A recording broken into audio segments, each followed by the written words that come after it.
Pemirsa, sebuah petasan terjatuh dari balon udara dan menimpa rumah di Kabupaten Tulung Agung, Jawa Timur. Akibatnya bagian depan rumah dan sebuah mobil milik pemudik yang sedang parkir mengalami rusak parah. Polisi tengah mencari pelaku yang menerbangkan balon tersebut.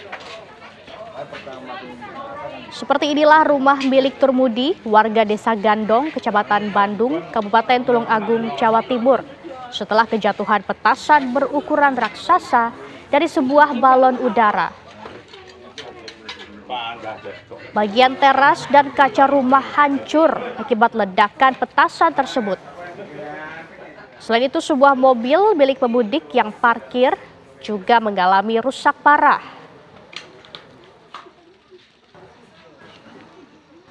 Kini polisi telah melakukan olah TKP di lokasi kejadian. Mereka juga telah mengidentifikasi lokasi awal penerbangan balon udara dari petasan ini.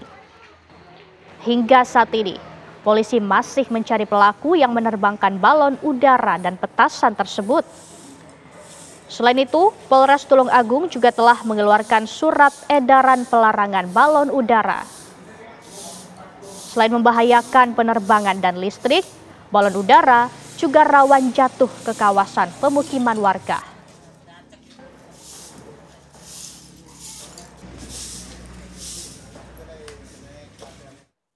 Pemirsa, balon udara yang dipasangi petasan meledak dan merusak rumah warga di Tulung Agung, Jawa Timur. Petasan yang terjatuh dari balon udara juga merusak mobil pemudik yang sedang parkir. Apakah penerbangan balon udara ini tidak mengganggu penerbangan atau justru mengganggu penerbangan? Untuk membahasnya telah bergabung bersama kita reporter TV One Farah Manilah di Surabaya, Jawa Timur. Selamat malam, Farah. Ini bagaimana dengan penerbangan balon udara liar ini? Apakah ada dampaknya untuk penerbangan dari informasi yang Anda dapatkan?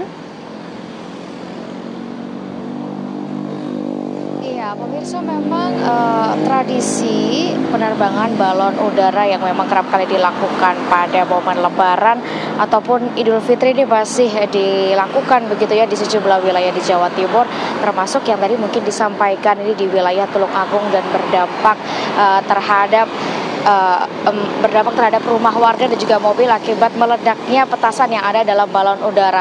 Namun jika kita mengacu terhadap peraturan Undang-Undang Nomor 1 Tahun 2009 bahwa memang sudah diterapkan aturan berkaitan dengan larangan penerbangan balon udara yang mana jika dilanggar ini bisa terancam pidana 2 tahun penjara dan denda 500 juta. Sementara berkaitan dengan penerbangan balon udara sendiri ini, pemirsa, sebenarnya sudah setiap tahunnya ini selalu dilakukan pembahasan, imbauan dan juga sosialisasi kepada masyarakat tidak menerbangkan balon udara karena dinilai membahayakan dan juga bisa terjerat hukum pidana. Ini sejumlah pemangku kepentingan juga telah melakukan sosialisasi dan juga imbauan mulai dari Direktorat Jenderal Perhubungan Udara atau Dirjen Hubud, kemudian Kementerian Perhubungan dan juga sejumlah pemangku kepentingan lain. Selain melanggar Undang-Undang Nomor 1 Tahun 2009, pemirsa, ini juga dapat terkena sanksi dari Organisasi Penerbangan Sipil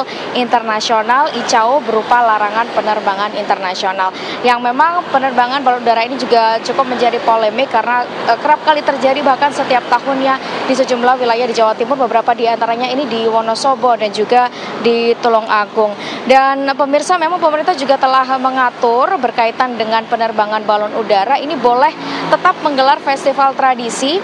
Berdasarkan keterangan yang kami dapatkan ini masih diperbolehkan, namun dengan syarat balon udara ini tidak diterbangkan, melainkan ditambatkan dengan pemberat di darat dengan tinggi balon udara ini maksimal 7 meter dengan ketinggian maksimum 150 meter. Dan kalau melihat berdasarkan yang sebelumnya pernah terjadi, ini memang rata-rata balon udara ini ketinggiannya ini bisa mencapai 11 km atau 38.000 kaki, yang mana ketinggian ini merupakan ketinggian jalur pesawat sehingga ini dapat mengganggu atau membahayakan keselamatan penerbangan atau perjalanan pesawat. Dan Airnav Indonesia ini juga, pemirsa, telah mengatur bagaimana perjalanan atau penerbangan pesawat, namun berkaitan dengan apa saja yang terjadi atau apa saja yang kemudian mengganggu selama perjalanan penerbangan ini, sebenarnya biasanya dilaporkan oleh para pilot yang sedang melakukan penerbangan.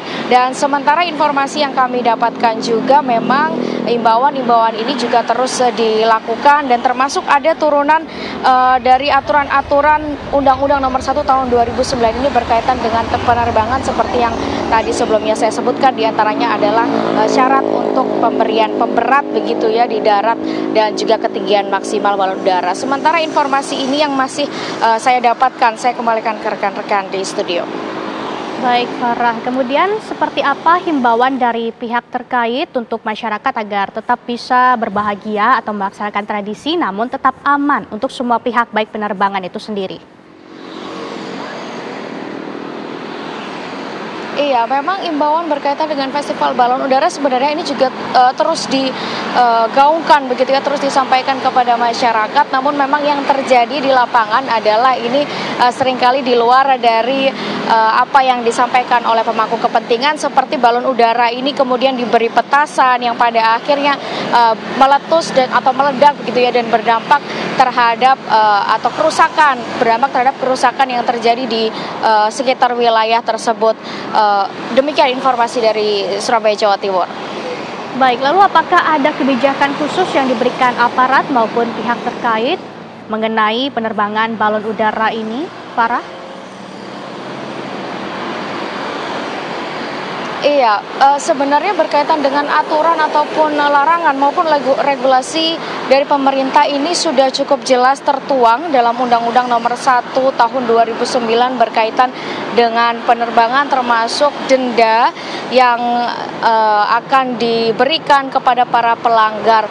Namun memang informasi juga yang kami dapatkan ini berdasarkan informasi dari Kementerian Perhubungan, ini memang sebenarnya festival balon udara ini tetap diizinkan di beberapa titik seperti misalnya di Wonosobo dan juga di Pekalongan. Berdasarkan informasi ini, dua lokasi ini diizinkan karena telah sesuai dengan Peraturan Menteri Perhubungan atau PM 40 tahun 2018 tentang penggunaan balon udara pada kegiatan budaya masyarakat dan telah mengajukan perizinan pelaksanaan kegiatan. Artinya memang jika akan menggelar festival balon udara untuk menyemarakan tradisi Lebaran atau Idul Fitri, itu juga harus melalui proses persetujuan terlebih dahulu, baru bisa dipantau atau juga dipastikan, diverifikasi oleh pihak terkait termasuk dengan pihak kepolisian. Namun yang terjadi di Tulungagung, pemirsa, Tulungagung bukan menjadi lokasi yang sejauh ini kami dapatkan informasinya, pemirsa, Tulungagung ini bukan menjadi lokasi yang diizinkan oleh Kementerian Perhubungan. Baik, kalau kita bicara tradisi itu kan artinya sudah sering dilakukan sebelumnya. Apakah ada pernah kejadian menerbangkan balon udara dalam tradisi ini mengganggu penerbangan, Farah? Iya, sejauh ini informasi yang kami dapatkan memang penerbangan balon udara ini sangat berpotensi membahayakan jalur pesawat. Namun informasi terbaru yang kami dapatkan sampai saat ini belum ada laporan atau informasi resmi begitu ya dari otoritas Bandara Juanda terhadap penerbangan balon udara yang baru saja terjadi di wilayah Tulungagung, apakah berdampak terhadap perjalanan pesawat. Baik, berarti tetap bisa dilakukan asalkan sesuai dengan aturan yang diberlakukan. Terima kasih Farah Manila atas laporan Anda. Selamat malam dan selamat bertugas kembali.